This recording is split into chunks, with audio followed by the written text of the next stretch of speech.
When I run, it's actually like being locked into my own little world for a while. And I find myself thinking quite a bit about life, about God, you know, the big questions. What's this race of life all about anyway? Where am I really going? And what about this runner's heart of mine? What if it stops beating? I mean, it will sometime. What then? And will I have regrets? Will I be happy with the race I chose to run?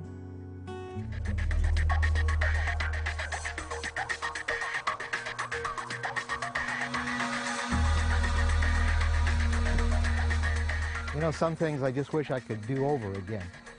It's like this 5K race I entered a while back. Should have been easy, but about a half mile from the finish line, I got so dehydrated and overheated, I had to quit. And I kicked myself the rest of the day, but the race was over and there were no second chances. But are there ever really any second chances in life? Surprisingly, the answer is yes. The Bible calls it salvation. Salvation is God's great second chance for every one of us. You see, all of us have stumbled and come short in the race of life in some way. The Bible calls it sin. And our failures and the decisions we made to go it on our own, independent of God, get us going down the wrong track and trip us up. But here's where God's second chance comes in. In fact, the Bible tells us to imagine a stadium filled with cheering fans. They're all of the people who have found God's second chance and they finished their run on earth.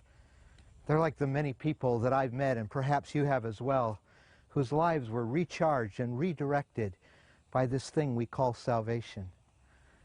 And the writer of Hebrews puts it this way to us. Therefore, since we're surrounded by such a great cloud of witnesses, and those are the cheering fans, let us throw off everything that hinders and the sin that so easily entangles us, and let us run with perseverance the race marked out for us. But the next verse, that's the really important one. For it says, fix your eyes on Jesus, the author and perfecter of our faith, who for the joy set before him, he endured the cross, scorning the shame, and sat down at the right hand of the throne of God. Jesus, he's the center of salvation.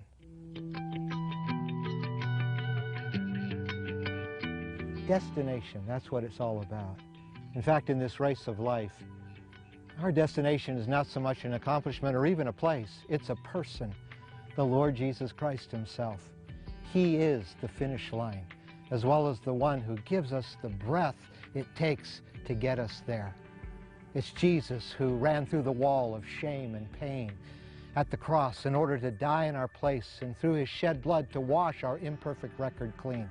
He's the only one who offers us the free gift of forgiveness and invites us to start all over again. You see, that's really what salvation is all about, a new you. Do you realize how hard it is to get a new you all by yourself?